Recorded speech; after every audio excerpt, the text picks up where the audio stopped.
Friends, आज की video में हम बात करने वाले हैं कि बच्चों की मुंडन कराने का सही एज क्या होता है। क्योंकि हम रीति रिवाज और बच्चों के लिए क्या सही है उन दोनों में थोड़े से कंफ्यूज हो जाते हैं। क्योंकि अगर हम रीति रिवाज को फॉलो करें प्रॉपर तो हमें कहीं ना कहीं डर लगा रहता है कि कहीं हमारे बच्चे को कोई प्रॉब्लम ना हो। और अगर हम पूरी तरह से ये सोचते हैं कि हमारे बच्चे को कोई प्रॉब्लम ना हो, उसकी सेफ्टी के हिसाब से सोचते हैं, रीति रिवाजों का थोड़ा सा डिले होने का टेंशन होने लगता है। तो इन दोनों के बीच में एक सही पॉइंट क्या है, एक सही जगह कौन सी है जहाँ पे आपको अपने बच्चे का मुंडन करवाना चाहिए, उस चीज के बारे में आज हम इस वीडियो में बात करेंगे। तो फ्रेंड्स चलिए हम फटाफट से अपना ये वीडियो स्टार्ट करते हैं। लेकिन अगर अभी तक आपने हमारे चैनल को सब्सक्राइब नहीं किया है then make sure to subscribe this channel. Video आपको पसंद है तो वीडियो को लाइक करना बिल्कुल भी ना भूलें।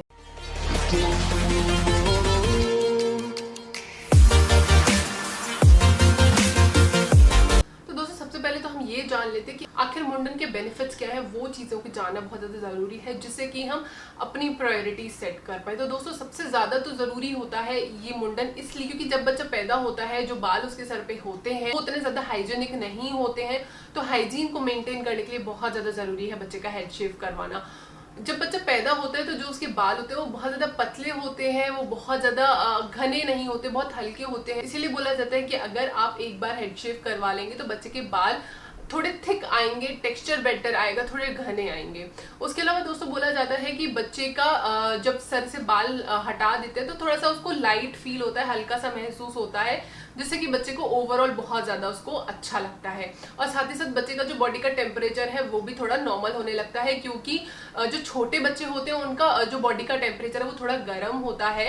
इसीलिए आपने देखा होगा छोटे बच्चों को पसीना बहुत आता है। उसकी वजह से अगर आप बच्चे का हेड शेव करवा देंगे तो उसके कारण क्या होगा, बच्चे का जो बॉडी का टेम्परेचर है वो थोड़ा ठीक मेंटेन रहेगा, बच्चे को ज्यादा गर्मी नहीं लगेगी, बहुत ज्यादा स्वेटिंग का प्रॉब्लम नहीं होगा।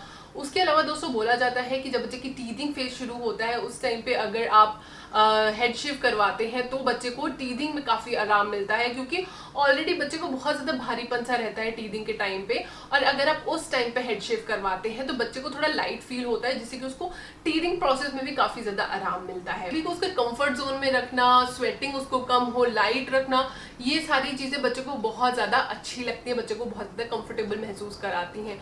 लेकिन अगर हम बात करें रीति रिवाजों के बारे में तो जैसे कि अगर हम बात करते हैं यहाँ पे हिंदू रीति रिवाजों के बारे में, तो हिंदुओं में बोला जाता है कि आपको बच्चे का मुंडन करवाना है पहले साल में या फिर तीसरे साल में। ऑड ईयर्स में आपको मुंडन करवाना होता है, आप इवन ईयर्स में बच्चे का मुंडन नहीं करवा सकते हो।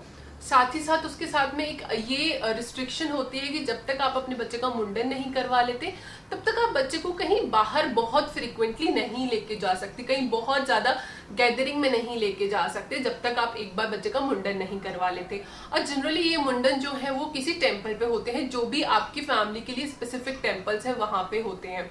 लेकिन अगर किसी भी सिचुएशन की वजह से आप टेम्पल पे नहीं जा पाते हैं तो फिर आप घर पे भी मुंडन करवा सकते हैं और वो बालों को आप कलेक्ट करके रख सकते हैं। बाद में टेम्पल पे जाके जो भी प्रोसेस होता है वहां पे वो सब आपको रिचुअल्स फॉलो करने होते हैं।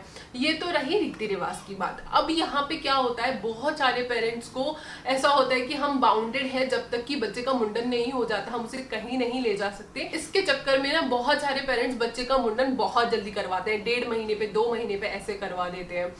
तो ये बहुत ज्यादा रिस्की हो सकता है आपके बच्चे के लिए क्योंकि बच्चे का ये जो सर वाला ऊपर वाला पार्ट होता है ये बहुत ही ज्यादा सॉफ्ट होता है, बहुत ही ज्यादा डेलिकेट होता है। तो आपको बहुत जेंटली इसको हैंडल करना होता है। और आपने कभी भी देखा होगा टेम्पल्स वगैरह पे जो बैठे रहते हैं ना हेड शेव करने के लिए, वो बहुत फटाफट बहुत रफली करते हैं, वो बहुत ज्यादा डेलिकेसी या जेंटली नहीं उस चीज को हेड शेव करते हैं। तो इसलिए बहुत ज्यादा इंपॉर्टेंट है कि सही एज का आप चुनाव करें कि कब आपको अपने बच्चे का मुंडन करवाना है। अब मैं आपको अपनी डॉटर की स्टोरी बताती हूँ कि हमने क्या किया था। तो हम हमारे होम टाउन से बहुत ज्यादा दूर रहते हैं। तो जब हम हमारे होम टाउन गए थे तब मेरी डॉटर 3 मंथ्स की थी। उसका ये वाला पार्ट काफी हद तक भर गया था लेकिन फिर भी थोड़ा बहुत सॉफ्ट था। हम लोग बिल्कुल भी रिस्क नहीं लेना चाहते थे। लेकिन वहां पे साथ में हमें ये भी प्रॉब्लम थी, हमें नहीं पता था कि अब हम नेक्स्ट टाइम हमारे होम टाउन इसी साल आएंगे या नेक्स्ट ईयर आएंगे। तो अगर हम नेक्स्ट ईयर आएंगे तो हमारी डॉटर को ऑलरेडी 1 साल कंप्लीट हो जाएगा, तो फिर वही प्रॉब्लम होगी कि फिर 3 साल पे कराओ या 5 साल पे कराओ, तो वो भी हमें नहीं करना था। तो हमने क्या किया, जब हमारी डॉटर का जो सर है वो ऑलमोस्ट भर गया था, थोड़ा बहुत सॉफ्ट था, तब हमने सिजर से उसके बाल कट कर दिए थे, जो कि जनरली जो बच्चे के पैदा होते वक्त होते हैं वो थोड़े ऊपर की तरफ आ जाते हैं, क्योंकि बाल थोड़े बहुत ग्रो करते ही हैं।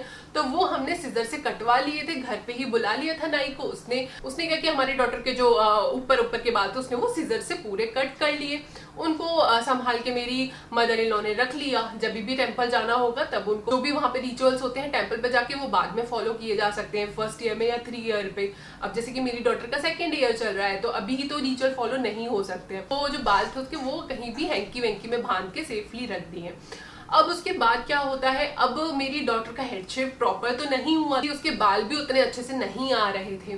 तो फिर उसके बाद में जब मेरी डॉटर 8-9 मंथ्स की हो गई, उसके बाद में हमने यहाँ सैलून में जाकर के उसका हेड शेव करवा दिया। कोई भी प्रॉब्लम नहीं हुई। सैलून में आप अपॉइंटमेंट लेने से पहले आप पूछ लीजिए कि क्या उनको एक्सपीरियंस है छोटे बच्चों का हेड शेव करने का।